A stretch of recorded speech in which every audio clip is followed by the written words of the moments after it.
മത്തായി എഴുതിയ സുവിശേഷം അധ്യായം 28. ശബ്ബത്തിന് ശേഷം ആഴ്ചവട്ടത്തിന്റെ 1-ാം ദിവസം അതിരാവിലെ മഗ്ദലക്കാരി മറിയയും മറ്റേ മറിയയും ശവകുടീരം സന്ദർശിക്കുവാൻ പോയി. അതിശക്തമായ ഒരു ഭൂകമ്പം ഉണ്ടായി.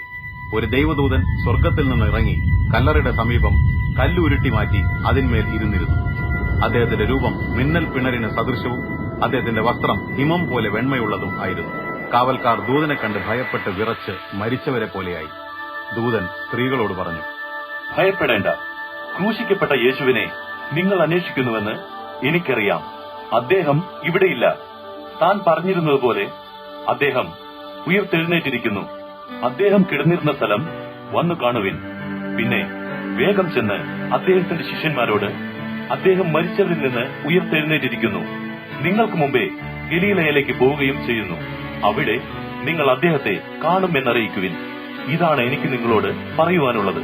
സ്ത്രീകൾ ഭയപ്പെട്ടിരുന്നുവെങ്കിലും അത്യധികം സന്തോഷത്തോടുകൂടി ശിഷ്യന്മാരെ വിവരമറിയിക്കുവാൻ കല്ലറ വിട്ട് ഓടിപ്പോയി.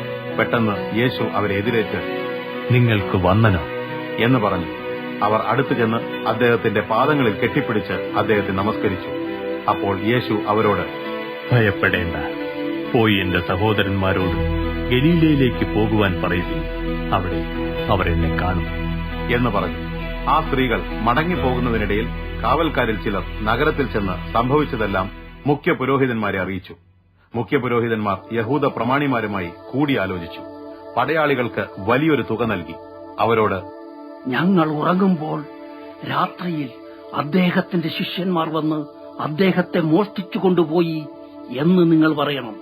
ഈ വിവരം ദേശാധിപതിയുടെ അടുത്തെത്തിയാൽ ഞങ്ങൾ അദ്ദേഹത്തെ തൃപ്തിപ്പെടുത്തി നിങ്ങൾക്ക് കുഴപ്പമുണ്ടാകാതെ നോക്കിക്കൊള്ളാം എന്ന് പറഞ്ഞു. അങ്ങനെ പടയാളികൾ ആ പണം വാങ്ങി തങ്ങളോട് നിർദ്ദേശിച്ചതുപോലെ ചെയ്തു. ഈ കഥ ഇന്നുവരെയും യഹൂദരുടെ ഇടയിൽ പരക്കെ പ്രചരിച്ചിരിക്കുന്നു. ശിഷ്യന്മാർ 11 പേരും ഗലീലയിൽ യേശു തങ്ങളോട് കൽപ്പിച്ചിരുന്ന മലയിലേക്ക് പോയി. യേശുവിനെ കണ്ടപ്പോൾ അവർ അവിടുത്തെ നമസ്കരിച്ചു.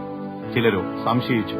പിന്നെ യേശു അവരുടെ അടുക്കൽ വന്ന് പറഞ്ഞു, സ്വർഗ്ഗത്തിലും ഭൂമിയിലും സകല അധികാരവും എനിക്ക് നൽകിയിരിക്കുന്നു. അതുകൊണ്ട് നിങ്ങൾ പോയി പിതാവിന്റെയും പുത്രന്റെയും പരിശുദ്ധാത്മാവിന്റെയും നാമത്തിൽ സ്നാനം കഴിപ്പിച്ചു. ഞാൻ നിങ്ങളോട് കൽപ്പിച്ചതെല്ലാം അനുസരിക്കാൻ ഉപദേശിച്ചും കൊണ്ട് സകല ജനതകളെയും എന്റെ ശിഷ്യരാക്കിക്കൊള്ളുവിൻ.